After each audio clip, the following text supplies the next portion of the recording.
I hope everybody enjoyed their lunch. We have a great panel led by our own Richard Banfield, CEO of TiIled Soil, about building your creative product team. Hi, everybody. Thanks for coming. I'm going to let everybody introduce themselves, but I'm going to tell you a little story about a guy called Dave Brailsford. Does anybody know who that is? Dave was asked to lead the British cycling team in 2010. And Britain had never had a team that had won the Tour de France. And he decided that the way to do that was to make a small amount of improvements on every single aspect of their team training, their preparedness, diet, everything. And so they looked at aspects of every part of what they did, and they made an improvement to the point where they were actually trying to figure out what the best pillows were, and then they would take those pillows with them on tour. Because they figured that if they made these tiny little incremental changes, in aggregate, it would lead to a bigger change. And he said, this was 2010, he said, no, if we do this around 2015, we might be able to win a Tour de France. But of course he was wrong. They have won the last two Tour de France's, 2012, 2013, or 13-14, sorry. 2012 and 2013, that's right.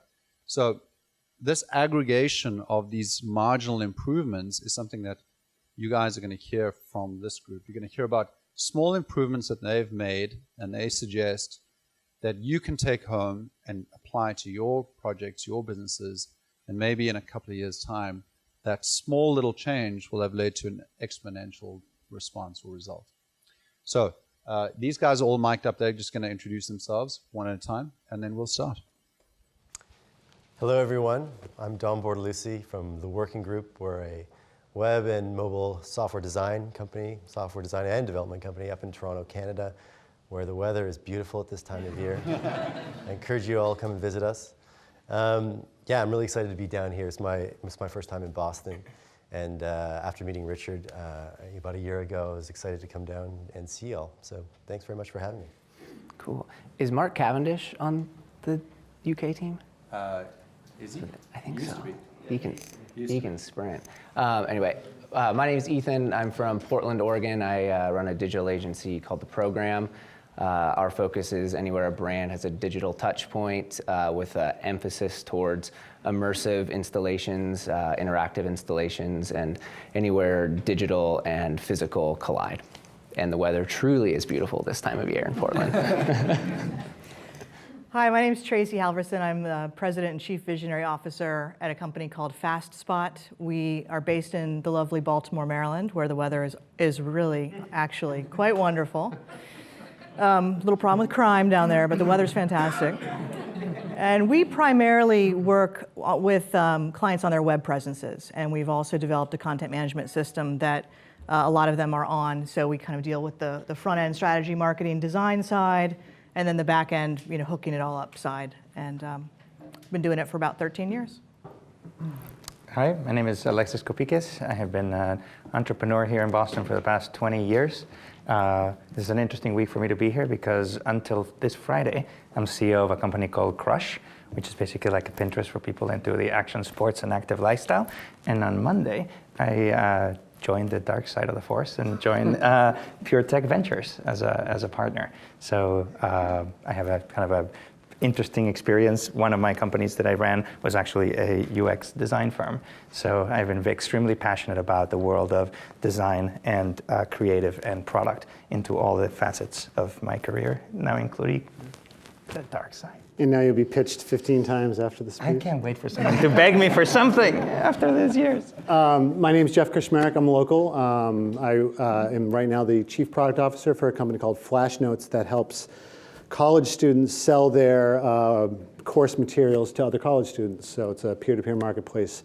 It's like the Etsy for flashcards and student notes. Before that, I ran the creative team for a company called Bright Cove and helped get their video presences off the ground. Built the original Vivo and BritneySpears.com and some other fun stuff like that. So glad to be here and thanks very much. And Flash Notes is a venture-funded company as well. So. That is correct. Okay. So this is a big deal, putting a team together, making it work, keeping that culture going. Where the hell do you start?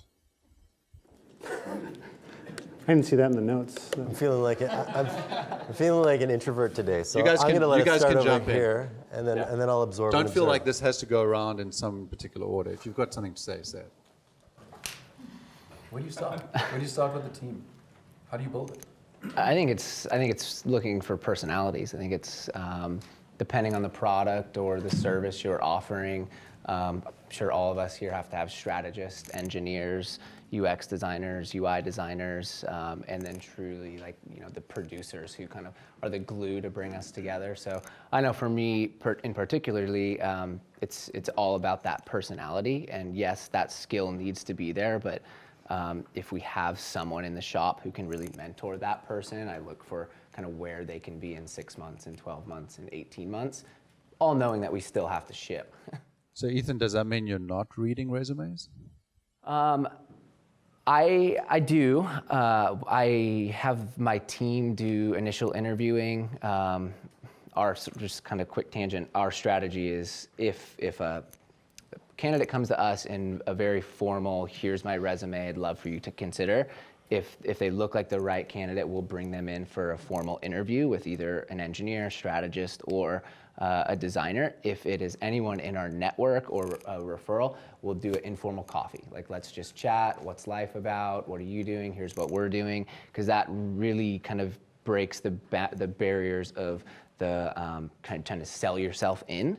And it's just kind of personalities connecting. And if that goes well, we'll go to the next step where, again, meet with an engineer, strategist, or designer. And then ultimately, I'd look to the team to say, yes, this is a person to hire. I'd have a conversation with them and then hire them. Resumes are important to me just to see if they have agency experience or product experience, or if they're an engineer without that, if they have a computer science degree. I'll also add that I totally agree with you on some points. On the, it's totally different for a product team. On the design side. For the dev team, you really have to find that really strong core, and you can't be in a panic, and you just have to be very patient. The other thing I'll say, and I was talking with Carl after this, is that we totally adopted that no asshole. We call it the TCA, which if you read the book is that total cost to asshole rule, because there's just, people know if you manage somebody that's tough to work with, everybody comes and complains to you. You're usually in a small working space. It's just a terrible experience for everybody involved. So those informal chats are just so important as well too. So. Yeah, to me, I'll jump in. To me, I think there's a cost of hiring the wrong person, right? Particularly at the beginning. So my rule is if you hire the wrong person, you lose a year. Right? And in the startup world, if you go to somebody and say, look, don't pressure me to hire the wrong person, because if we hire the wrong person, we lose a year, right? Between the time they get in, the time we figure it out, the time they get out, and the time we replace, you lose a year, right? So to any startup, a year equals death, most likely, right? Particularly in the kind of seed A, B stage. And then passion. I think passion is really critical. If you set your bar and you only hire A players, right, what you're trying to hold out for, then you're like, how do I separate A player from A player? Sure. At the core, right? And then you can fill in that A player at the core can really help you then offset some costs by bringing in junior people who are passionate and can learn off of these architects and I'm not sure what the architect level at the design level is, but really good design person they can learn off of those people. Right. So I look at resumes, right, but I look at them backwards. I always go to the very last line and go, hey, so you spent a year in Vietnam playing ping pong? Tell me more about that, right? And so that usually will give you a much better idea where people volunteer, how they spend their free time. What do you do for fun is typically my first question, right? When people get nervous, and they're all about to tell you all their achievements and their code and this and that, and you're like, what do you do for fun, right? And people who are creative about their fun tend to be great people to have in the office. Right? So that breaks down those barriers like Carl was talking about. Nothing like that video, right, to expose the fact that those were aspects of people's personality. If you are already 2 years into your company and you discover that, you're far better off discovering it on the way in. And the more interesting personalities, just the more fun. We all have limited time to work, period, right? And so why not have fun while you're doing it? I also think that you have to find people who are good communicators but don't have big egos. So it's like, how do you find people that are good at communicating their value to get that interview or get you to pay attention to them without coming across like an egotistical, look at me, I'm so great. Because ultimately you want to get a good team in place, you want somebody who says, well, I'm great, but I'll be greater when I'm part of your team, because we'll be greater together. And I think the only way teams get greater together is when they're able to communicate in a great kind of brainstorm way, in a very mutually respectful kind of way. And if that communication can't be happening, then I think you miss any opportunity, because ideally all your players make this great thing that they couldn't make it by themselves, which is the whole point of having a team. And communication and that ability to talk to one another and bounce off of each other is hard to gauge from a resume or a portfolio even. So I think the interview is really important for that, and letting them talk to the team that they would be working with. Yeah, how important is that? Does the leadership or the executive get the final word, or in case of like Carl's team, they do all the hiring? How far do you take that? I mean, ultimately, I'm the one that has to decide what we're going to pay someone, and so you do have to step in at a certain point and kind of negotiate salaries and benefits and things like that. But I used to do it all and kind of just run it by them at the last minute. But I thought, they don't know, I know, and now I realize I don't know at all that they know, and they remind me about that all the time. Because I thought like this one guy was great, and he turned out to be just total nightmare. Yeah, and they'll remind you of that every time. Well, you liked They what's his do. name, and he was a total douchebag. Any and big you're like, F up at the company, they refer to this guy's name. Yeah, It's, exactly, like, you exactly. don't want another Yeah, that guy. exactly. One thing interesting on that is that I found, well, first of all, everybody's got a voice. Not everybody has a vote, but you do have to have somebody else to offset you, which is great.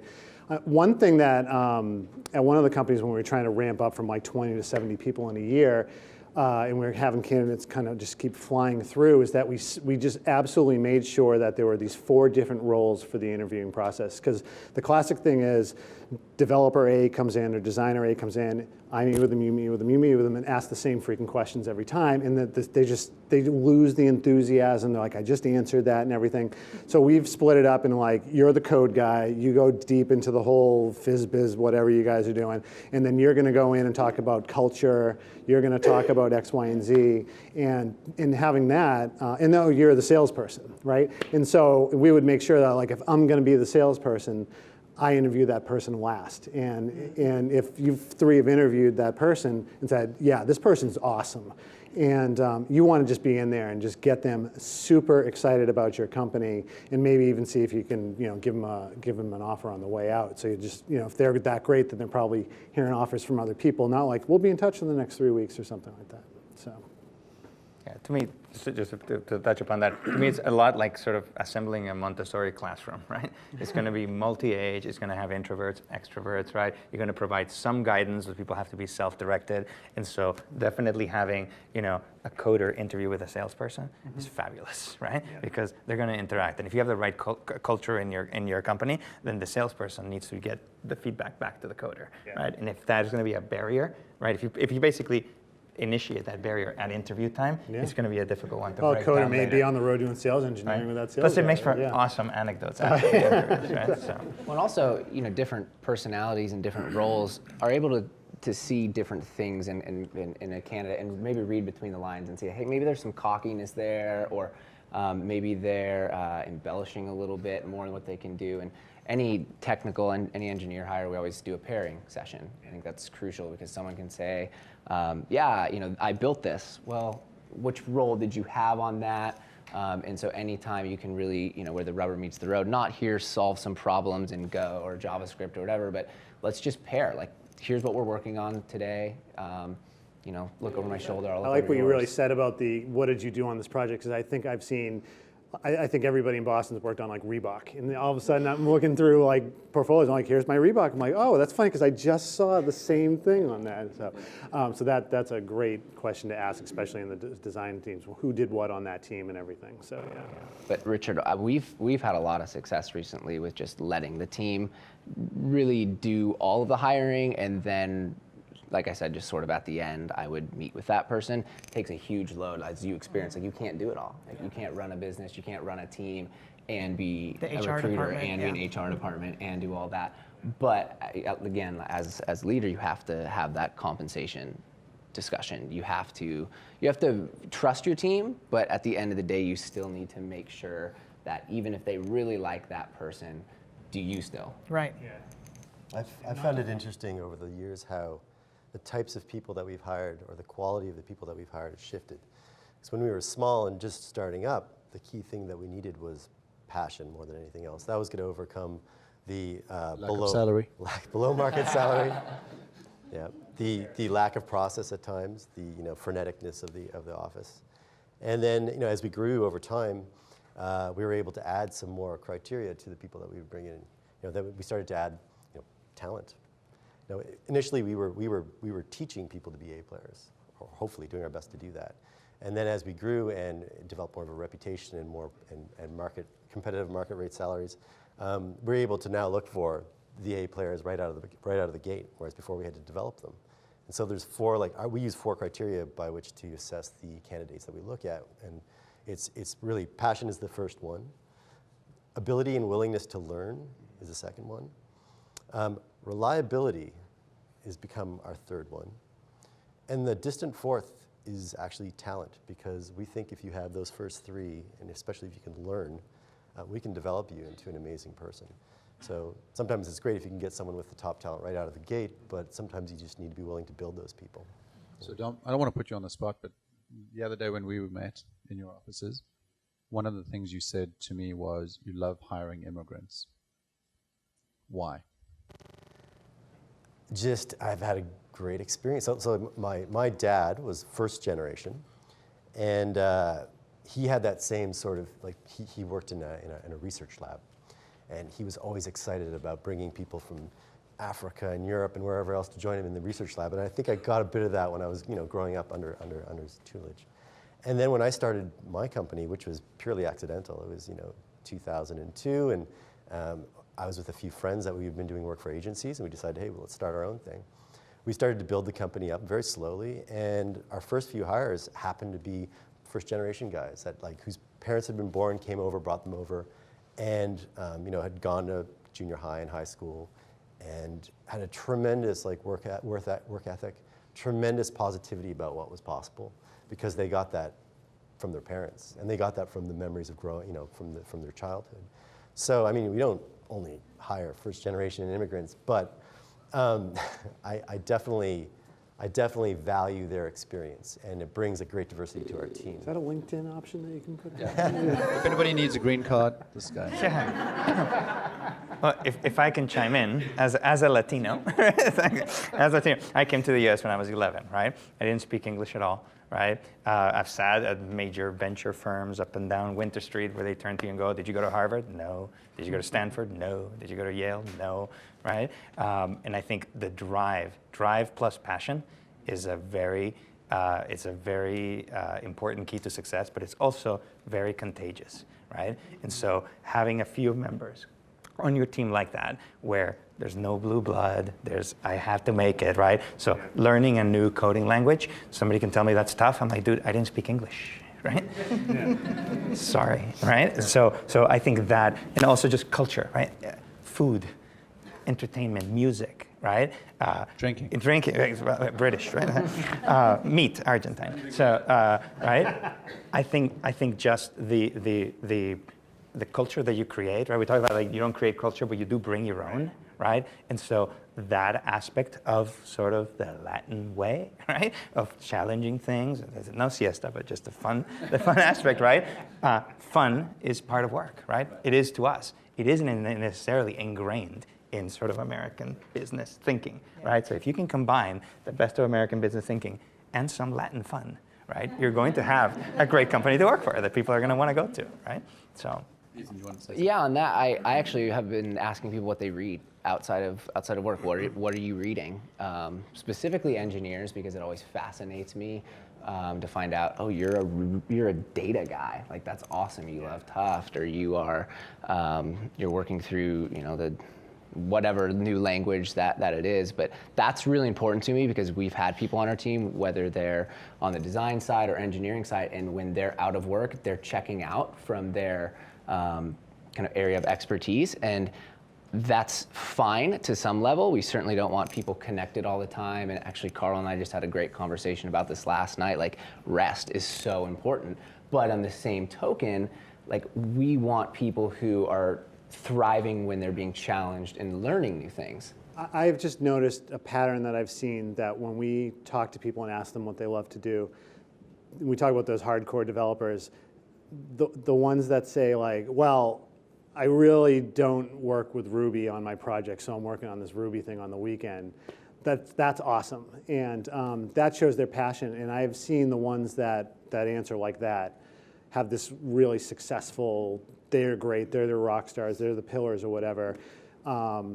Especially in startup community, that is something that you desire for. And the people that are like, I check out on the weekends, I go rock climbing. That's totally great too. And it's seeing like where they fit in the roles. Like maybe that's my number 2 person on that team. Maybe that's my number 3 person on that team. The only other thing I'd also say for the startup aspect, and this applies to developers and designers, is the flexibility. And it kind of goes back into that asshole thing, but I mean, you may be the best Ruby on Rails or Python person in the world, but guess what? We're in an open room, and the FedEx guy is going to ask you to sign something, and you can't be a jerk to him. And I had a creative person that didn't want to do marketing banners or ad banners, and I'm like, guess what? I vacuumed the floors yesterday. So who's so good? Like who's the better person? And there is no better person. Everybody's just trying to be flexible. So. That's why my signature says Chief Bottle Washer. Exactly. Oh, yeah, exactly. Let's talk a little bit about culture. So when you're a startup and you're starting from scratch, it's kind of something that happens. When you're Brightcove and you've got hundreds of people working for you around the world, it's not something that happens. It's something that has to be maybe curated. I mean, you guys are all across different spectrums here. How do you deal with culture? How do you maintain it? Do you do anything about it? Is it random? What happens? I mean, I found that culture is a little bit like going to the dentist. You kind of, it's doing its, your teeth are good most of the time, but like you do occasionally need to check in on it or you're going to have some problems that you don't know are there. That is awesome. Get Can worse. somebody tweet that, please? And as much as I'd love to just think it can take care of itself on its own, that's not true. And I think that it's also important as someone who is seen as the leader of the agency, people want to know you're as invested in that culture as they are, or they start to think it's false. So as much as I get tired of having the happy hours or going to the, not really, but you do have to participate. You can't like drive off at 5 off to, go home and check out if that culture needs to be fostered. I mean, sometimes you can and everyone does need rest, but I think you do have to believe in it and participate in it for it to thrive. That's a good point. It can't be fake. Can I also just say that the teeth metaphors are so, like I always say, entering your time is like flossing your teeth, because the day you stop doing it, you'll anyway. So the thing interesting I noticed is that I hadn't thought of is that you have to partake in it, and that's a big thing. I remember seeing startups that have. If it's organic, it's awesome, right? And it can't be scheduled. And I remember we had all these organic, Thursday at 4, or we just had a really shitty meeting, booze run or something like that. And that's where the culture is really, But then all of a sudden, if it's like international parties sponsored by finance department, right? Like that sucks. And everybody's in a very bad fluorescent room and just like wondering when they're, going to leave and everything. So it's really hard finding that like middle ground. I think that's when you start getting into the 70 to 150 range. It's like, oh, but it was so cool, and we would just run over into the packing and grab some, whatever. How do you keep that spontaneity as you grow? I mean, we're a smaller company, but it really resonated when Carl said, like, you've got the ping pong table in the dark room, exactly. or the video game in the corner that no one's playing. But like for my team, we always try and do a funny video for the holidays. And I always ask them to now, like, you guys come up with a good idea, and they usually come up with something crazy. And it's great, because whatever it is, even though I'm going, that's the worst idea ever. It's their idea. It's their idea, and I'm like, this is going to be a bomb, but let's just do it. And it's always fantastic. I mean, again, they always prove me wrong. Your judgment sucks on It does, it does. I mean, I don't know why they're even paying attention to me at all. much. That's why I'm here talking to you all. They don't listen to me anymore. And that's where we all have different, wants, needs, opinions on things. And I think as leaders, it's about facilitating that environment. Like Carl said, like you can't create culture, but you can nurture it, and you can create sort of a springboard for it to happen. And so some of the very sort of tangible things we've done are basic things like We do hack night every Thursday night, you know, and everyone's involved, whether you're technical or not, because inevitably there's going to be times where we are working on chef recipes, but other times we're making an app for our ping pong playing, and we need an interface on that. So or you want to learn to code or whatever. So there's so many things there. But we do a book club also, where we normally try and do a book that'll last. We meet every week, but maybe a month. Right, and then whoever wants to pick one can. And this last time we did 7 new languages in 7 months, and we had technical and non-technical people, and we're talking about like Lisp and Erlang and Clojure and like some pretty deep stuff. But even if you're not technical, that is just like a great opportunity to order lunch, sit with your coworkers, and just have fun. And then we certainly do a few organized events like going to Timber soccer game and things like that, where like the logistics of it, you do have to plan a little bit, but I think it happens naturally, and it takes some work, certainly, and I think it's about enabling your team to create that culture. Like, don't fit into my vision of culture, because frankly, I have a wife and a family, and I'd love to leave the office consistently every day and kind of decompress, but I know that that's a sacrifice on my end, where my team's saying, hey, we're going out, and oh great, I'd love to join you. Right, but I'm there, and so Well, you put your card down for that first round, and then throw a smoke bomb and walk out. They just want you to leave Never your say credit card goodbye in. either. You just disappear. They must be on the phone call with some investors or something. That's called the Irish goodbye.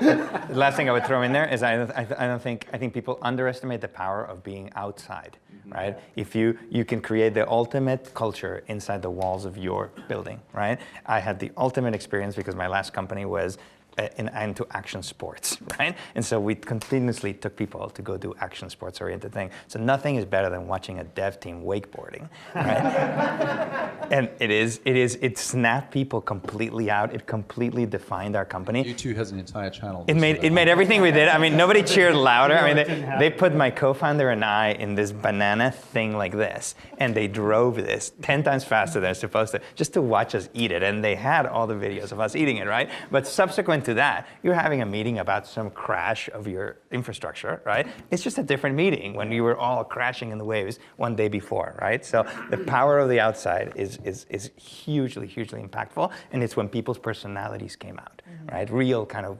personalities. Seeing people's kids, meeting their families, having their brother come in and spend the day, that just opens up. And back to the Latin thing, like the family thing, making your company be more family-oriented, feeling more family and closer, it just elevates everybody's actual performance immeasurably, in my book. Because the reality is you're spending as much time with your coworkers, Oh, more than you are with your loved ones. So it has to feel fun. It has to feel like you've got each other's backs. You've got to find ways to foster that. I think that's probably the demise of many companies. They don't pay attention to it.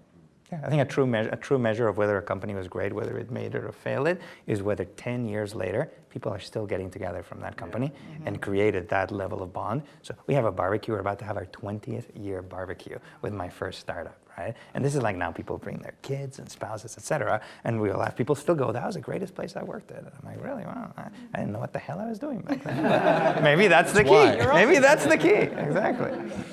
so not to be a downer, but what happens when it doesn't work? What happens when there's a bad apple or something's falling apart?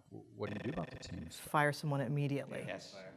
I mean, I've totally made the mistake of just being so wishy-washy about firing a couple people, and it was so bad. It was such a bad move. I mean, my team, I'm sure, looked at me like, you have no spine.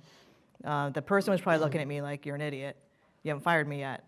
And I was just kind of agonizing over it because I just thought, like, maybe it's just me, maybe we're not giving them the right opportunities, just being a total woman about it and just wanting to nurture them. It's true. Men and women manage people very differently. I was a woman about it too. Were you? Many I'm sorry. times. Yeah. If that's the criteria. Well, it's tough when you have if you're at a larger company, it's HR, and it's like, okay, I want to fire this person. Well, every week write a list of documented blah blah blahs, and you're like, oh God, this is terrible. Yeah. So. But I do that for a small company too because you can get sued. I mean, yes, there is that. And we had someone who finally we got to leave. We didn't even have to fire her, but then she filed for unemployment. And I was sort of like, hold on a second, that doesn't work that way. But we had a lot of documentation, so that helped out. But I'd say always document. The minute somebody starts not doing a good job, I think you should start recording it. But I think the quicker to fire someone or let them know it's not working out, the better, because they just are like a cancer otherwise. Yeah.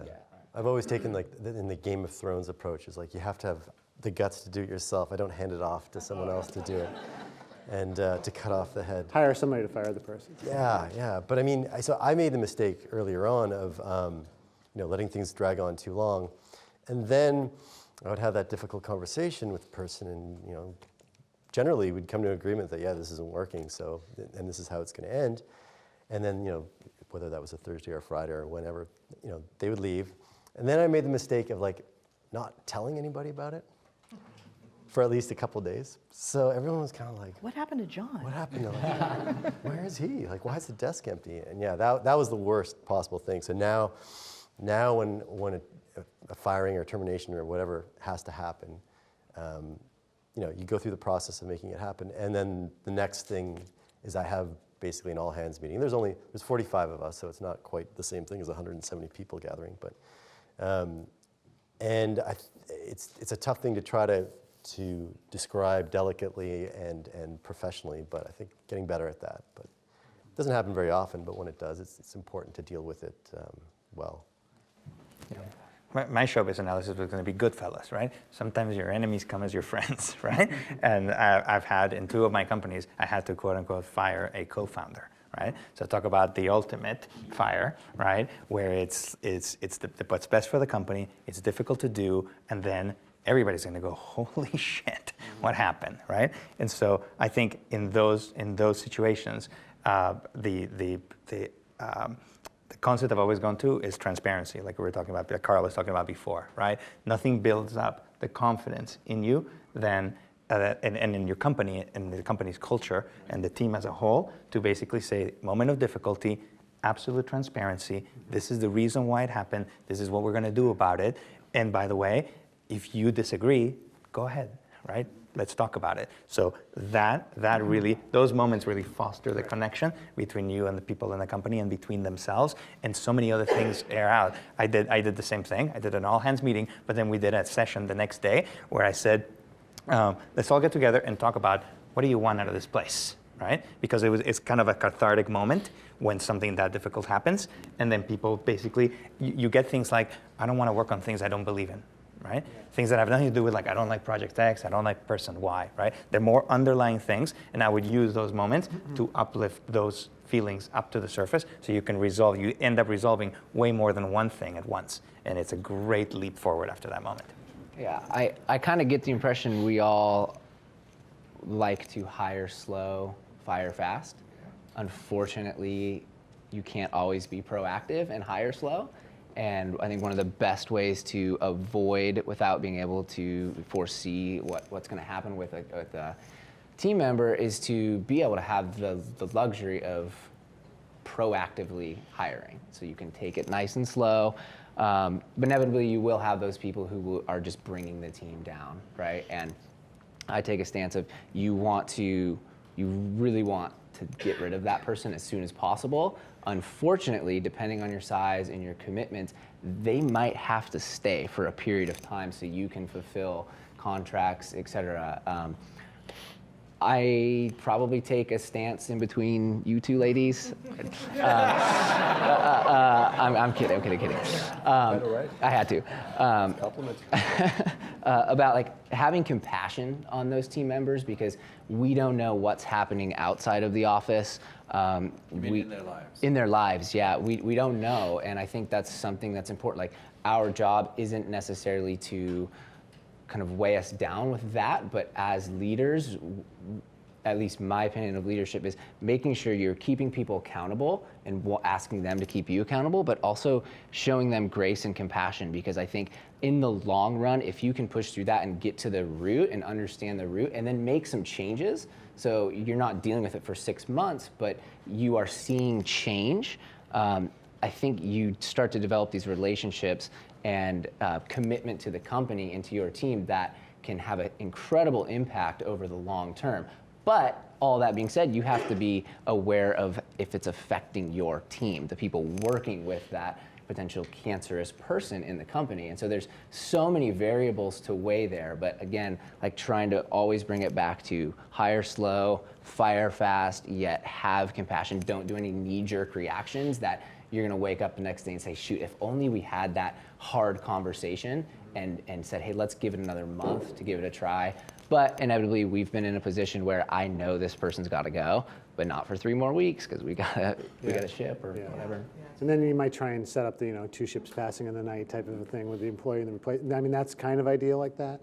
But you're right, when you're small and you've got deliverables and deadlines and stuff, it's kind of like that person's 30% that they're putting in is, unfortunately, we need that 30% right now. Unless you're going to have to redo that 30%. because Exactly. they're full of Sometimes shit. it's attitude versus poor work product. I mean, It it's what the depends, factor yeah, is, exactly. Definitely. So it's really easy stuff, right? Yeah. Totally. I never lose any sleep Nothing, over it. nothing. I would say also nothing if you dilly-dally on that decision, nothing consumes you more. As a manager, you can't sleep. You're just like, what do I do and everything. And when I tell, if I have a manager underneath me that has to deal with this, I tell them, like, as painful as you're going through right now, there will be a point, 2 or 3 weeks later, where you just wake up and you're like, I'm so glad that I did that. I've never seen that person go, oh, I wish I had just, had that hard conversation. Yeah. Fortunately, people don't change too much. I think for anybody, whether you're running the company or you're working at the company, if you can't stop thinking, if somebody's just under your skin and you can't get past it, and they're just, and like I always give something like a 2-week rule. Like if I start to, worry I have some bizarre illness, and I Google it, I give it 2 weeks to make sure, and then by then it goes away.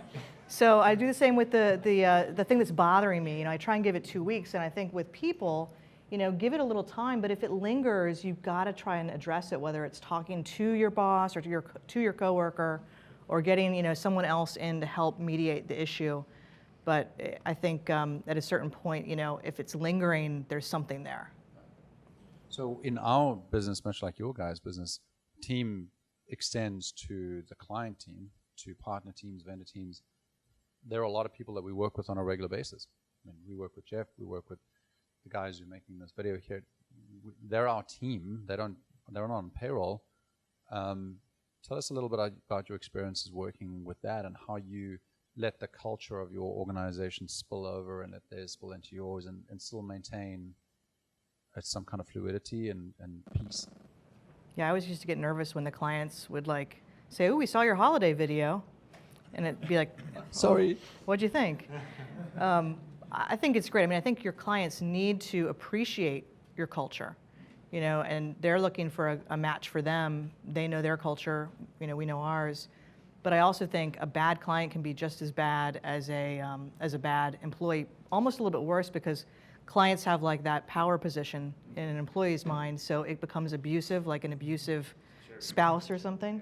So I think a bad client is also really, really dangerous. Yeah. I found, and I'm so glad that we did this in previous services engagements, that you will at least 50% give yourself a better chance with that customer if you have a face-to-face meeting, right? And if you just try and do all of your stuff via the phone, the second the shit goes down, which it always does on every engagement, I don't care who it is, maybe, unless it's one of your companies, you remember oh yeah, but they had the good chips during the meeting or whatever. I mean, we had good conversations, and it's not just this voice on the phone and things like that. I just think that personal interaction can help out and show the culture, and they're a cool company or whatever. Or it also you go visit a stuffy customer and you go in there and it's the classic corporate thing, and kind of what the playbook's going to look like a little bit, and you'll act maybe a little different and guarded and whatnot. So, because they are your customer, and you do want to respect them and have them respect you as well. Yeah, So. yeah. I think you can let your culture bend a little bit to meet the needs of the client. We were chatting about this on the little Basecamp thread. Some people will really dress the part, and for us, I just found it's just not possible. We just can't.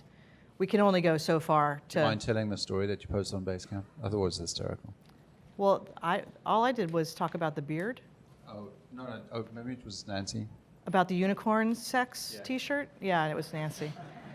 A guy arrived at a meeting with a corporate client with a T-shirt with 2 unicorns having sex, and didn't think there was anything wrong with that, and thought it was pretty cool. Yeah, And yeah, and all of the all the people on the West Coast are like, yeah, that's just how we roll, and us East Coasters are like, oh no, totally, that's not okay.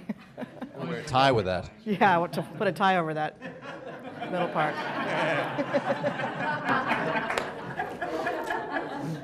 Talking about face-to-face, right? In the last company I did, I don't know if you guys know who this is, but we had to do a partnership with a guy called Rob Dyrdek, right? Who, if you're ever watching MTV, that has a show called Ridiculousness, he's probably the hero of everybody that's 12 or 13 years old that you know, right? And so I had to go out to the West Coast, and we were like the geeks from Boston, right? Of course, my entire time I'm like, what the hell do I wear, right? Yeah. To meet Rob Dyrdek. And so it was interesting because you kind of have these preconceived notions of who your clients are, and they have the preconceived notions of who you are. And the same thing about like just face-to-face or go outside, right? I flew out there to this place called the Fantasy Factory, and here I am with the Rob Dyrdek, right? Skateboarding in the world's biggest skateboard, blah, blah, blah. And what I found out is the guy is like a big data geek, right? You watch him on MTV, you're like, what a buffoon, right? This guy, smarter than the design guys at Nike that we had to work with, right? And so behind the facade can be a completely different experience. And he discovered that we were not just geeks, but I would actually skateboard with the guy, right? And so that changed the dynamic of our relationship and really propelled our company forward. Needless to say, also, every 12 and 13-year-old person in my neighborhood just wanted to touch my hand. Yeah. So it worked great for my personal brand, right? But don't underestimate That's getting creepy, to know. Actually. Yeah, getting to know you. Wow. Good night. So, Two things. You should have called me. Exactly. I would've been there. It goes beyond 12 years. I'm wearing a sweater. I'm in Boston, right? Right. So the West Coast point. Yep. This is a hard equation to solve because depending on how involved your clients are they true product owners on a real agile project, or are they sort of just behind the curtain giving input and really looking to you and paying you for the value, at least as a service company? Like they're paying us to bring that value from strategy to engineering to design, and I don't know. I haven't solved that equation. I haven't figured out the right way to. Do we let their culture in? Do we have overspray on our culture? I think it happens depending on the nature of the relationship. Are we working on site with them? Are they coming in? We certainly, I agree, we have to always be respectful of our clients, but also of our team. And so as leaders, if we know that there is a bad project, you could say, we really have to evaluate like the pros and cons of moving in a different direction, having that heart-to-heart conversation. The thing that I struggle with most is I think we've had over the years 2 instances where the project was cool, but it got so draining with so many different revisions that are so pointless but time-consuming and never any clear direction, or we don't even need a finish line if it's an agile project, but we do need an understanding that we're partners in this together, the client and our team, rather than starting like that, but then being sort of just order takers at the end. And the 2 instances we had where our team was just, you could see they were sort of deflated, the couple people working on this project, and they weren't talking bad about the client, but it could come off like that, just in conversation, like, oh, I just pushed it up like this yesterday, and now I gotta pull it down or do whatever it is. And so I have had to have a conversation, just like, guys, I understand the frustration. I feel that same frustration, but we need to be respectful of it. And the client's not hearing what we're saying, but we start talking and getting comfortable with potential bad mouthing in our office. What happens when we're out and about? And Portland's a small city, big town, right? Everyone knows each other, just like a Boston, or you're connected in the scene, and you're talking to a friend who works at an agency or this shop. Like, word can get around, and we don't want to represent ourselves like that. Now, in that situation, and I don't know the size of your team and with the logistics on it, where I would usually then make a switch on resource. I try and actually get to it before that happens. Like, because I remember at a previous place, we'd have like 2-year-long engagements. And then you just kind of look for those patterns like, well, Mark's been on that client for 9 months. Let's just rotate him out before he gets sick of it. Sorry to keep it overrun, but one of those things you said about being respectful of the developer or whatever, I had a guy on my team, he would have worn the unicorn shirt, shirts, whatever. But I walked up to him beforehand and I was like, hey, listen, you're open. We got this cool project, technically cool project, but the customer is government, and they did request that when we go there that we dress up with a shirt and tie. And you thought he would be like, NFW, that's not going to happen and stuff. Like, he thought it was the coolest thing in the world. He got to go clothes shopping, showed up with the total black suit, black shirt, black tie thing, best looking guy in the room and everything, just slick hair. And so, it's just all about those conversations, I think, getting back and being respectful of the team. That's a great point. So, yeah. And one real quick thing, Nike's one of our clients. We go to Nike, you don't wear Adidas. It's just out of respect, right? Or Reebok, and so any team member we hire, whether they are going to work on a Nike account or obey or anything like that, we just give them enough allowance to just, hey, they're our client. Part of the way we can respect them is by wearing their gear. Like, you don't have to be married to it. You don't even have to wear it to the office. But if you do go there, like, these are some rules we need to follow. Plus, they give you that discount at the company store when you go that's there, the thing, so. is we set up a time for them to go, we give them allowance, and then for some of our other clients. But we found that to be helpful. Obviously, we're not talking about suits and ties here, but for suits and tie meetings, we Same only let issue, certain though. It's people that in. respect of the customer, though. So, yeah. Do we have Q&A after this, or? Okay, I think it's about that time. What questions do you guys have about teams and putting them together, taking them apart, etc.? I was wondering what you guys do in terms of, you were saying you have kind of a slow hiring process, but like a quick firing process. In terms of a slow hiring process, do you guys do trial periods for employees? Obviously you need to find out what their wardrobe is in terms of their unicorns that they have going on, but you won't know that until you have them in your office for some time. So is that structured, or is it dependent on the different employee? I mean, we structure it in the contract, in terms of set review times that we're gonna, we'll have a check-in review, like a real quick 10-minute review. How are things going? Like once a week, then it goes to like 3 months, then 6 months. And then we get into more of an annual situation. We're also trying to build more of a peer feedback system anyhow, so that because I can't really give them a lot of feedback except, on the unicorn shirt or something. But with developers, I did want to say, one of the things we've been burned with is that it takes a lot of time to validate a developer is really good at what they say they're good at. So we've found that, and we've started doing this even with some strategists and creatives, is tell us what your freelance rate is, and we're going to work with you on a project, or we're going to give you an assignment and give us an estimate of the time. Like, how do you estimate time? And then they deliver, and then we can look at their work. It's much harder for someone to BS through that process than So you do a try-by, or you just see what they would do for a try-by? Like, do you do the actual? Both. It depends on what they come back with. Yeah, If they're like 150 hours for some little thing. Okay, gotcha. Yeah, we actually get them to estimate and all that. For being for a startup, we do have, I think, like a 90-day review, just because we just can't have, legally bound to have this bad person on your staff or whatever. But I don't like doing the temporary employee, because I just feel like there's this you're putting your trust in us and we're putting your trust in you, and go for it and let's work on this thing. So that's what my philosophy is. John, one of the things that we've created is an apprenticeship program. It used to be 90 days, it's now 110 days, and the apprentice is a member of the team. They get paid a salary. It's not a great salary, but it's something to keep them in ramen noodles. And that allows them to be part of the team. We can see the team dynamics. All the stuff we've been talking about today about cultural fits, the no arsehole rule, that stuff only happens when you're working and you're under stress. You're actually working on something that has a real stake in it, real money, real time. You can't give somebody a part-time project like an intern. Go and reorganize the basement and see what happens. You've got to give them things where there's real pressure.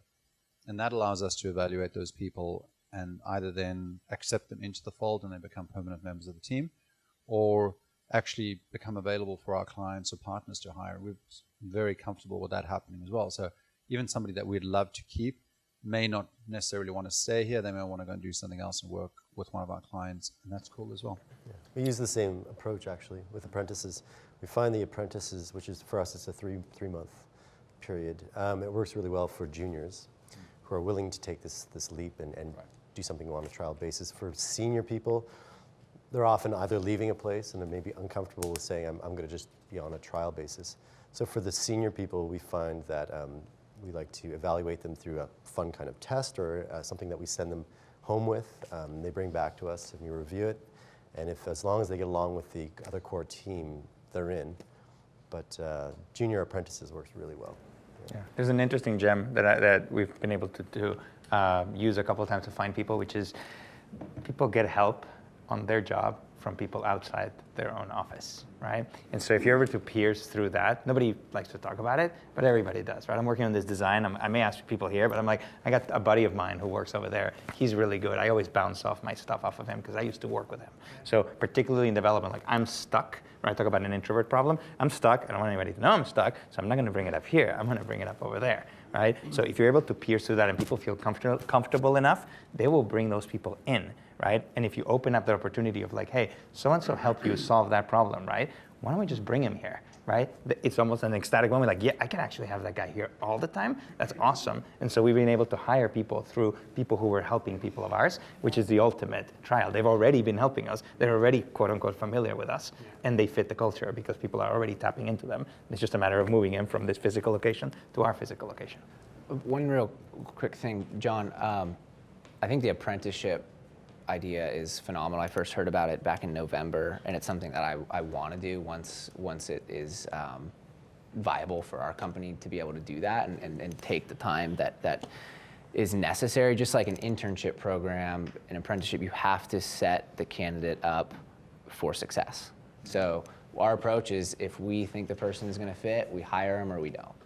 And we don't talk about a 90-day probation period. That is pretty much an unspoken, like, especially in Oregon, at will, we can let you go anytime, any reason.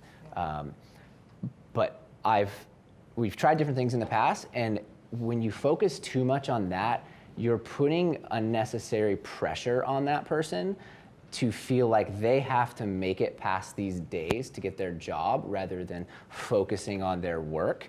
And that's the reason I say, like, I want to set you up for success. So we're going to talk about all the great things you're going to do, how you're going to contribute, setting proper expectations. So there's no like, I thought you were going to be this person, but you're really this person, or doing that. So for us, it's pretty simple. Set the right expectations, align them for success, and focus on all of those qualities and how they're going to be able to continue to improve the team and then themselves. And things generally work out.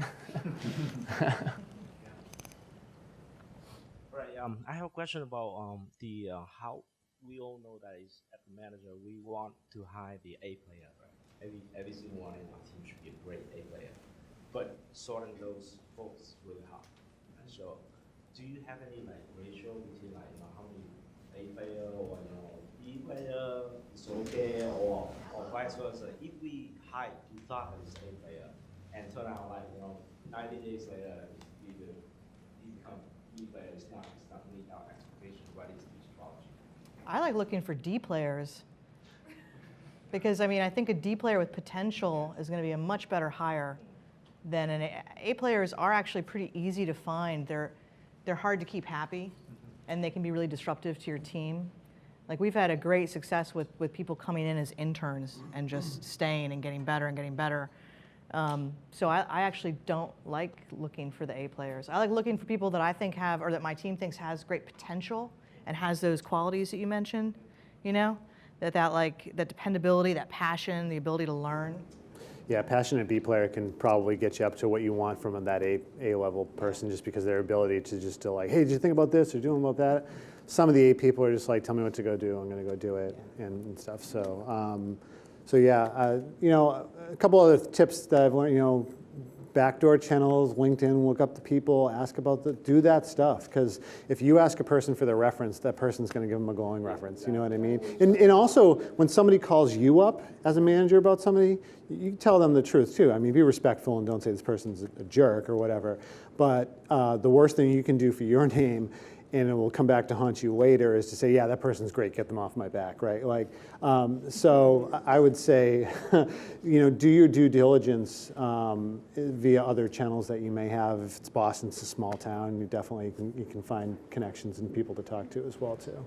So. Yeah, and your team will set its own level, right? So what will happen is, without you doing anything, if you have the right culture of transparency, communication, et cetera, the people who start falling behind will feel, they will tell you, hey, I got a job someplace else, right? And so it's the ultimate way. You don't have to deal with it at all, right? And so if you don't have that, if you don't have the transparency and communication, then it's hard to do that. If you really have those two elements deeply ingrained, then it's survivor, right? People will be like, I should be leaving, right? And other people that should be fitting will be attracted. Other questions? Maybe we have time for one more quick One at the way back. One more quick question.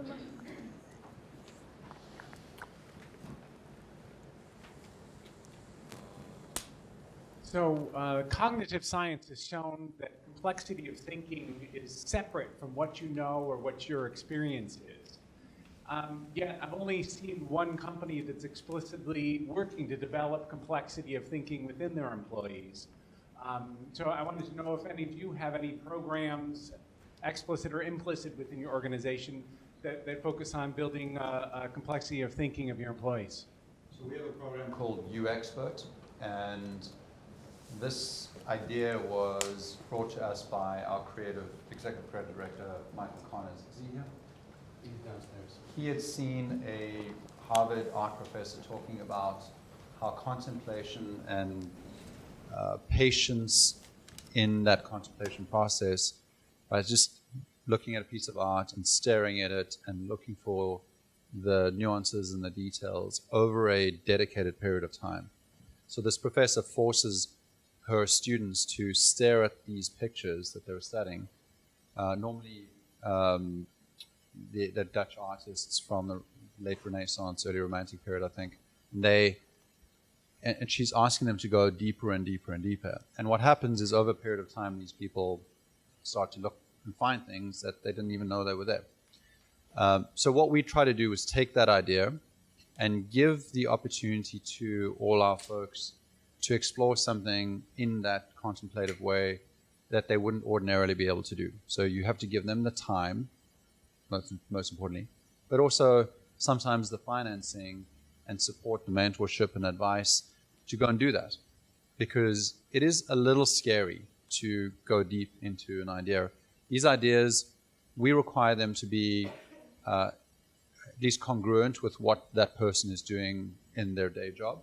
So that, it's not like they can go and study the mating habits of a centipede, and that's like, we're going to finance that. It has to be work related, but we're not looking for them to develop hard skills. At the end of that program, we're not asking them to say, show us what you coded or designed or give us a PowerPoint presentation. That would be a fail in our minds. What we want to happen is for them to come back after that period, and this is over a year, so the UExpert program is a year long. So think of it as a bit of a PhD. For them to come back and say, wow, I found something within myself or that I didn't even know, or there's something special that I discovered about me or other people through this process. And we're hoping that we're going to create a bunch of cognitive connections or some single signups that makes another connection that says, wow, I'm going to make a breakthrough here. And then I think it's also just, as an artist myself, I think it's just a good meditative exercise. I think it's a harmonious way to find your own truth in a world where it's a very hard skills-driven environment. What do you know how to code? What do you know how to push around in terms of software or people or things like that? We're asking for the other things to happen, the soft skills to evolve. I'll tell you what it looks like at the end of this year and whether we've been successful at doing that. But I don't think there's a right way or a wrong way to do it. I think we just have to start doing it. It's kind of like meditation. You just have to start doing it and see what happens. How much time commitment is there normally per week on that? We don't put a time limit on it. Mm-hmm. Just like we don't do with anything else in this company. There are no policies or rules. Same with vacation, same with money. You treat it like it's your own. If you screw around with it and you abuse it, that it'll organize itself, right? You'll know when you've done something wrong, and the rest of the team will make sure that you're not around for, they'll get rid of you. Mm-hmm. So. But on average, are you seeing someone spending a day a week, 2 days a week on that? I don't know yet, because it's only been going for 2 months, so I don't know. I don't think we have to judge it like that. I don't think we're measuring it accordingly. I'll tell you in a few months. Cool. When I see you in Portland, I'll tell Perfect. you. We haven't done anything at that level, but we have a weekly company meeting where we just kind of go over stuff, and we split it between marketing one week and dev the next, and we kind of talk about the different things that we're working on, because that's basically the two functions of the company. And one thing that we did recently that really went over well was that we had the dev team go off, and we gave each one of them one of our competitors to go and do a chat, when we come back, give us a 5-minute spiel about one of our competitors. And it actually went over really well. And you'd see the different things, like the UX person, one of the UX developers, really got into, oh, they're using a responsive blah, blah, blah. And then one of the architects was like talking about the business that they're doing and the subscription models and whatnot. And so it's just great to see somebody in a different light, and so that's why I like doing stuff like that. I know there's a much better sort of response that you get from those long-term projects, but yeah.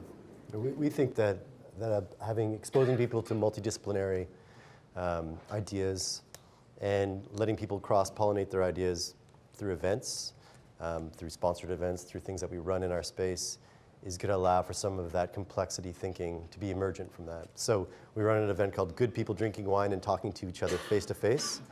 And it's all about, basically we have 3 different people come in and speak on something on a design issue, something on an arts issue, something on a science issue, and just let the conversation evokes itself from that.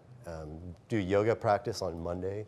We're going to be implementing a mindfulness meditation practice on Wednesday, because stuff that a few of the people in our office have really got into lately. So we're letting them build our culture and take autonomy on that and push it in to see what happens. I don't know. We've done. Thank you, guys. We appreciate it.